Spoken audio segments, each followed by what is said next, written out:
For tonight's video guys, ay kakain kami sa labas together with my husband and my two sons. Hindi nakasama ang aking pinakamamahal na daughter dahil nagtatrabaho siya sa Manila. Dahil kahit papano nakasahod na tayo kay Daddy Miss. So thank you kay Lord, thank you sa blessings. So nandito na kami guys sa Ame's Kitchen Restaurant, the first Cantonese Chinese restaurant here in Iligan City. So ayan ang aking husband, ang aking son, namimili na sila sa gusto nilang orderin sa mga menu. So, dahil hindi sila familiar sa Chinese food, so parang nalilito talaga sila kung ano ang kanilang o-orderin. So, di kagaya ko dahil familiar na ako sa mga Chinese food nung nasa Malaysia pa ako guys.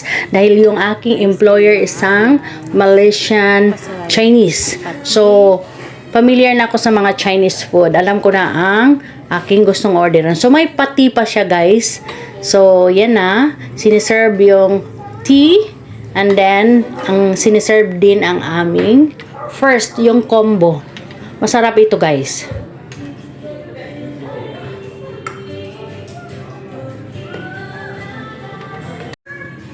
So, ayan na. Nag-start na kaming kumain. Dahil hindi sila marunong gumamit ng chopstick. So, yan guys. Parang nalilito talaga sila kung ano ang gagamitin. Paano gamitin yung mga noodles. So, kailangan chopsticks. Pero, ayan na.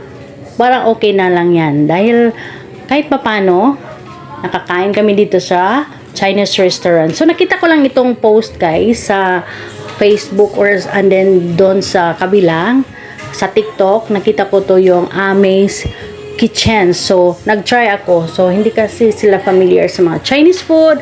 So, pinatry ko ang aking family because I love my family, you know. Ayan guys, medyo marunong na akong gumamit ng chopsticks. Dahil doon sa Malaysia, gumagamit kami ng chopsticks sa aking employer. And then guys, napakaganda ng kanilang ambience dito guys. Maganda talaga, malinis. And then yung mga music nila talaga ay Chinese talaga. Dahil, you know, Chinese restaurant. O, saya na guys.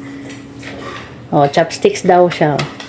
Pero minsan din, gusto ko rin gumamit talaga ng tinidor dahil, ano siya, parang matagal tayong makakain. O, ayan na. Oo, kumuha na talaga ako ng tinidor at kutsara. Habang kumakain ako guys, meron talagang akong ikukwento sa inyo. Kanina, umaga, so nag-check ako sa aking dashboard. So nakita ko, processing na ang aking payout. So later on, naging process na siya and then nagiging paid. Pero fortunately, pagkadalasan guys, pag ganyan, so pupunta na ako sa aking account. So, you know what guys, hindi siya nakatatak yung aking payout. So, kinakabahan na talaga ako guys. So, marami akong nag-message ako sa aking mga followers, mga friends na ano ang gagawin. Dahil ganyan guys, wala talaga. So, sabi doon, after 2 hours, pag hindi mo pa nakita yung earnings mo, so kailangan kang makipag-contact sa PayPal. So, yun, na-contact ko ang PayPal. So, yun na. After 5 hours pa, napasok ang aking account. So, thank you Lord, thank you talaga dahil akala ko talaga na scam na ko or na hack na ang aking account. Thank you Lord for the blessings, these blessings, and then meron pa tayong natulungan na aking kapatid. So, gusto ko talagang makatulong guys. Kaya talaga, nagpapasalamat talaga ako dahil naka-earnings na ako.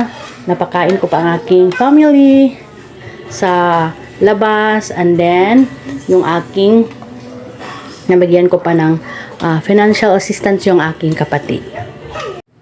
Dahil para talagang hindi sila nasisiyahan sa kanilang kinakain dahil hindi talaga nila ma-taste or hindi nila familiar yung taste ng Chinese. So, nag-order na lang kami ng halo-halo dito sa Halo Halo.